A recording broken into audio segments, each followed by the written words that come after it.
Mi nombre es doctora Ana Quiodo, soy oftalmóloga, trabajo en la Capital Federal, en el Centro de Ojos Buenos Aires y en el Centro de Ojos del doctor Vitaly Darchuk. Hoy vamos a hablar del síndrome de ojo seco. El síndrome de ojo seco son las molestias específicas que todos sentimos cuando la calidad, la cantidad o ambos factores en la lágrima no satisfacen lo necesario para poder realizar nuestras actividades sin ningún tipo de disrupción. Antes de hablar de los tipos de ojos secos, sería interesante saber que la lágrima está formada por una capa que es grasosa, otra capa que es líquida, y en las alteraciones en alguna de estas capas, ya sea la grasosa o la líquida, es la que nos genera los síntomas frente a nuestro trabajo cotidiano. El ojo seco puede ser primario, es decir, por alguna deficiencia innata en alguna de las capas que hablamos recién, ya sea la grasosa o la acuosa, puede ser mixto, puede ser secundario a tratamientos sistémicos, puede ser por excesiva evaporación de la lágrima cuando estamos overexposed. Eso significa que estamos pasando mucho tiempo frente a monitores, trabajando concentrados en un papel, escribiendo una tesis, estudiando, parpadeamos menos, la lágrima se evapora más rápido y eso nos trae síntomas. Hoy en día, la mayor frecuencia de pacientes saludables, jóvenes, que presentan este síntoma, se debe a la exposición excesiva, la excesiva cantidad de horas de trabajo dentro del trabajo o en el hogar y luego en los momentos también de recreación. Al estar todos más expuestos más tiempo, tenemos más pacientes con esta patología. Los factores de riesgo para el ojo seco son generalmente las mujeres posmenopáusicas, sobre todo, la edad avanzada, problemas mecánicos faciales en el área orbitaria, la raza asiática, la cantidad de horas que estamos expuestos al uso de los ordenadores o las computadoras, la cantidad de humedad en el medio ambiente, por eso en países donde la humedad es tan baja, se utiliza constantemente los humidificadores en trabajo y en la casa. El uso de las lentes de contacto, la cantidad de horas que se usan las lentes de contacto, el tipo de cuidado que el paciente tiene con el uso de la lente de contacto y la cirugía refractiva también. Y me gustaría agregar también la contaminación ambiental de la que todos padecemos. Los síntomas del ojo seco son compartidos como síntoma por muchas otras patologías oculares, así que en realidad cuando uno hace el diagnóstico lo que tiene que hacer es escuchar al paciente, ver el ojo y ver en qué parte del dominó está.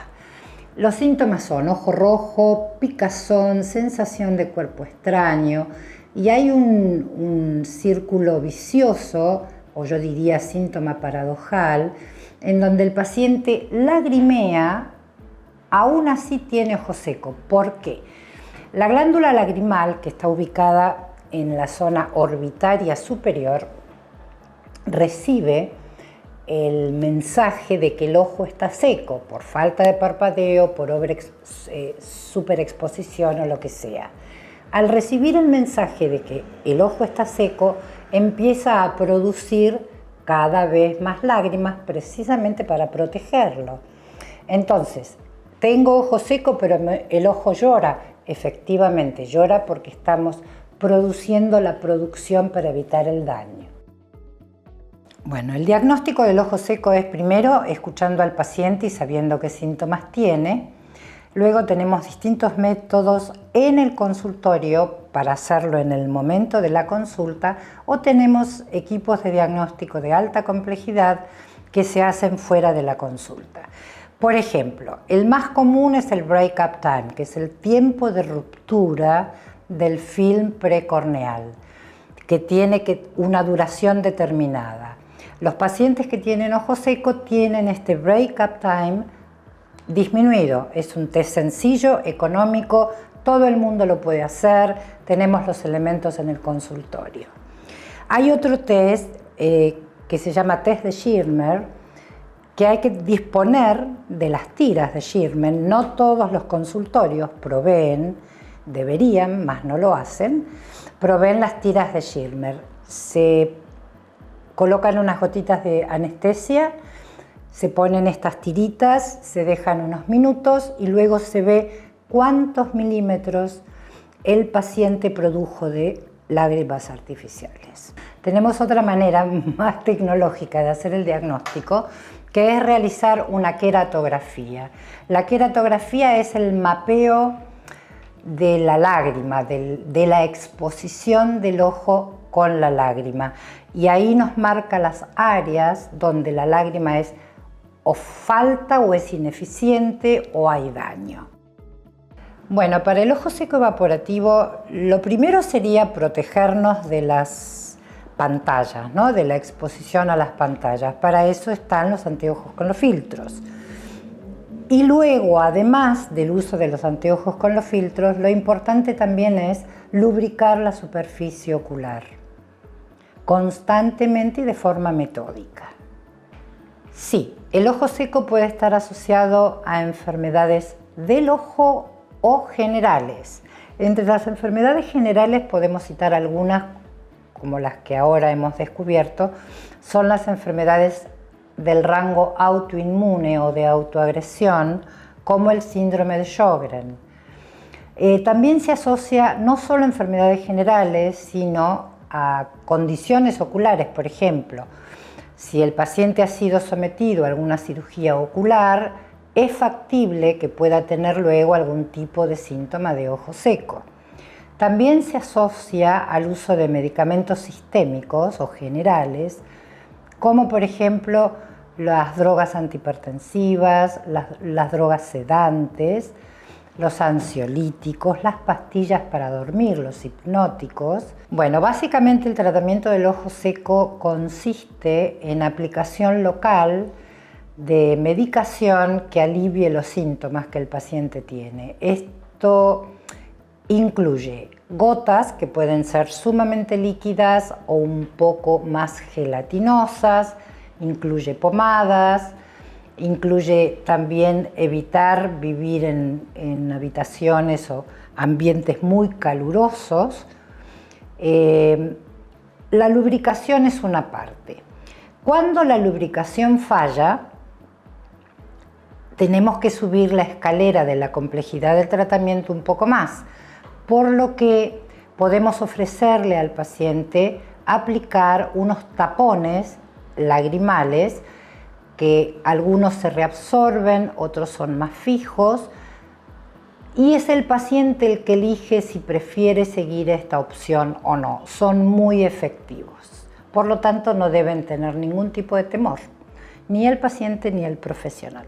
El uso de anteojos es recomendable para todos aquellos que estemos expuestos a la actividad. Esto significa que no solamente el paciente que tiene ojo seco debiera usar anteojos de protección frente a horas y horas de exposición en monitores, celulares o lo que sea, sino también aquellos pacientes que no tienen ningún tipo de defecto refractivo, no obstante la exposición existe, por lo que es importante tener clarito que siempre es bueno protegerse en ese tipo de actividad. La pregunta que siempre me hacen los pacientes en el consultorio es: doctora, ¿qué le pongo? ¿El antirreflejo? ¿El blue? ¿Qué hago? ¿Qué me aconseja? Bueno, lo siguiente es lo que dicen los libros. El antirreflex no protege de la radiación blue, lo único que hace es proteger contra los brillos y reflejos. Es el blue únicamente el que protege la absorción de esa radiación entre un 10 y un 90%.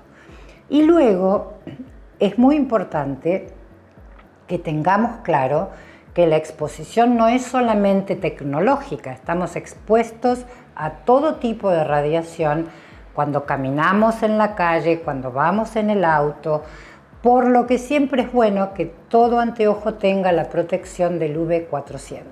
Bueno, cuando uno tiene que recetar un anteojo, lo primero que tiene que preguntarle al paciente es qué tipo de actividad hace, de qué trabaja. Entonces ahí priorizar qué tipo de anteojo le va a ser más efectivo.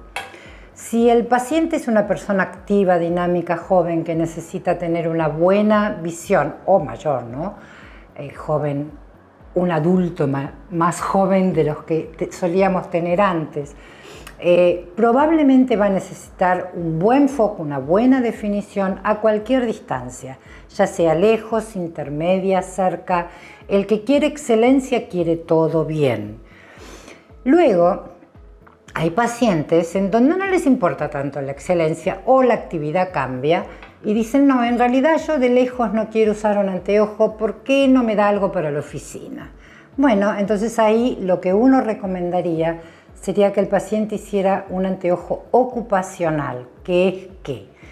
Es aquel que cubre el uso del monitor y el uso de cerca de la lectura, pero siempre con el paciente en general sentado. Son pocos aquellos que toleran este anteojito caminando y mirando de lejos.